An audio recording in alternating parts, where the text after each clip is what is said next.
नमस्कार, आप देख रहे हैं अपना रोहतास और मैं हूं आपके साथ हिमांशु पाठक। बिहार की सियासत में आज फिर से तेज बयानबाजी सुनने को मिली। जनसुराज के सूत्रधार प्रशांत किशोर ने मुख्यमंत्री नीतीश कुमार और उनकी सरकार पर बड़ा हमला बोला है। पश्चिमी चंपारण के बेतिया में आयोजित बिहार बदलाव यात्रा को संबोधित करने के बाद मीडिया से बातचीत करते हुए पीके ने कहा, 20 साल तक मुख्यमंत्री रहने के बाद चुनाव से महज 2 महीने पहले नई औद्योगिक नीति की याद आना बताता है कि नीतीश सरकार ने कुछ नहीं किया। यह जनसुराज का डर है। उन्होंने दावा किया कि जनसुराज की वजह से ही सरकार को पेंशन और मानदेय बढ़ाना पड़ा और अगर उनकी व्यवस्था बनी तो छठ के बाद कोई भी युवा बाहर पलायन नहीं करेगा। पटना में मंत्री मंगल पांडे की गाड़ी पर पथराव की घटना पर भी प्रशांत किशोर ने तीखा प्रतिक्रिया दिया। उन्होंने कहा, नीतीश सरकार ने पिछले 3 सालों में जनता पर लाठियां बरसाई हैं। अब जनता की बारी है। जब ये नेता गांवों में जाएंगे तो लोग इन्हें दौड़ाएंगे ही। इसी के साथ उन्होंने कैबिनेट मीटिंग में अशोक चौधरी और विजय चौधरी के बीच हुए विवाद पर भी तंज कसा। उन्होंने कहा,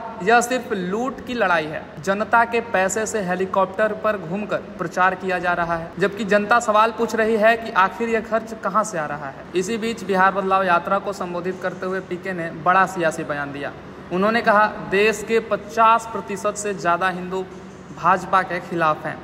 अगर उनमें से 20% भी मुस्लिम समाज के साथ आ गए तो हमारी लड़ाई जीत हुई समझिए। पीके ने यह भी कहा कि गांधी, लोहिया और समाजवाद को मानने वाले हिंदू आज भी भाजपा के खिलाफ हैं। तो बात स्पष्ट है कि बिहार चुनाव से पहले प्रशांत किशोर नीतीश सरकार और भाजपा दोनों पर आक्रामक अंदाज में हमला करेंगे। अब देखना यह होगा कि उनके इस बयानों पर असर सियासी समीकरणों पर कितना पड़ता है।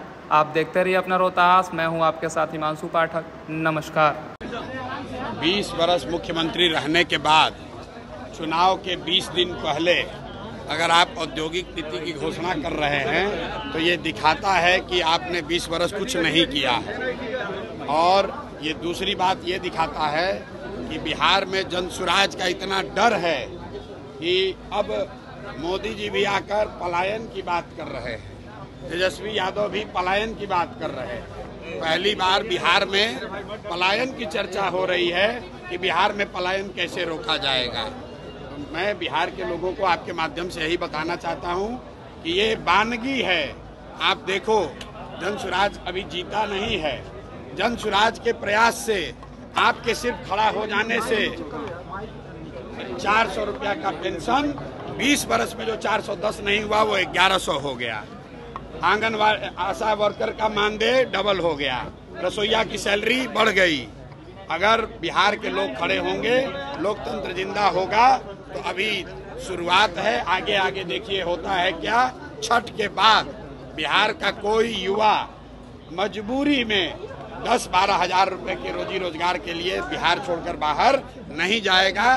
जनसुराज की व्यवस्था बनी और बनने जा रही है तो ये चीज लागू हो जाएगा। तेलंगाना के मुख्यमंत्री रेवंत रेड्डी जो है राहुल गांधी यादव के साथ घूम रहे हैं। सिवान से आज काफी लोग शामिल हुए हैं। वहीं का एक लड़का इमरान है जो CNRC के आंदोलन में और दिल्ली दंगे के आरोप में जेल में बंद है। उसके बारे में आपको भाई, आज से करीब 6 महीना पहले जनसुराज ने एक नंबर जारी किया हुआ है कि किस समाज का कोई भी वर्ग, मुस्लिम साथी इंक्लूडेड, अगर उनके साथ कोई कानूनी तौर पर जाती हुई है या सरकार उनके साथ कुछ गलत कर रही है तो जनसुराज को संपर्क करें। जनसुराज अपने खर्चे पर अपनी ताकत लगाकर उनकी कानूनी और लोकतांत्रिक लड़ाई लड़ेगा।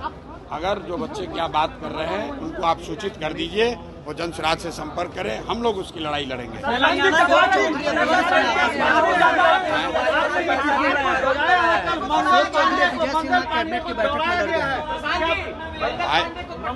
देखिए, ऐसा है, लोगों ने मान ली है क्या? देखिए, मैंने आपको पहले कहा है कि पिछले 3 वर्षों में पटना की सड़कों पर बिहार के लोग पीटे गए हैं। चाहे जो भी गया हो, सरपंच गए, मुखिया गए, अभ्यर्थी गए, टिकटार्थी गए, आंगनवाड़ी सेविका गई, आशा गई, जो गया उसको नेताओं ने, नीतीश कुमार ने लाठी से मरवाया। अब जनता की बारी है, जनता जग गई है। और आप देखिएगा, जब ये गांव में लोग आएंगे इनको जनता दौड़ा दौड़ा कर मारेगी। वोट की तो बातें छोड़ दीजिए, इस बार कई नेताओं की हिम्मत नहीं होगी कि वो गांव में वोट मांगने आए। क्यों? क्योंकि आप उन्हीं गांव के बच्चों को तो लाठी से मारे हो। पुलिस वालों ने जूता पहनकर इन्हीं बच्चों के पेट पर लात रखा है। बिहार के लोगों को अब रास्ता मिल गया है। राजद के डर से नीतीश भाजपा और मोदी के डर से लालू का लालटेन जलाने की मजबूरी खत्म हो गई।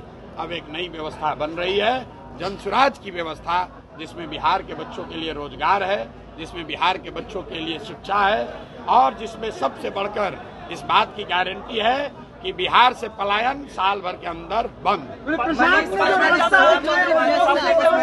अशोक चौधरी विजय सिन्हा कैबिनेट की बैठक में आपस में लड़ गए हैं। भाई ये लोग, इनका कोई आपस में इनका आचार विचार पूरा सिर्फ लूट का झगड़ा है कि कौन कितना ज्यादा लूट सकता है। आप बताइए, अशोक चौधरी जैसा सर्वदलीय नेता जनता के पैसे से हेलीकॉप्टर से घूमकर अपने बेटी को साथ में लेकर अपना चुनावी प्रचार कर रहे हैं। कोई नहीं पूछ रहा है कि हेलीकॉप्टर का पैसा कौन दे रहा है। जरा अशोक चौधरी से पूछिए कि सरकारी योजना का शिलान्यास उद्घाटन जो पहले से मुख्यमंत्री कर दिए, उसी का फिर से उद्घाटन करने हेलीकॉप्टर से जा रहे हैं। ये नेताओं का कोई वजूद नहीं है। जनता समझ चुकी है, इनका रास्ता खत्म। पश्चिमी चंपारण में 2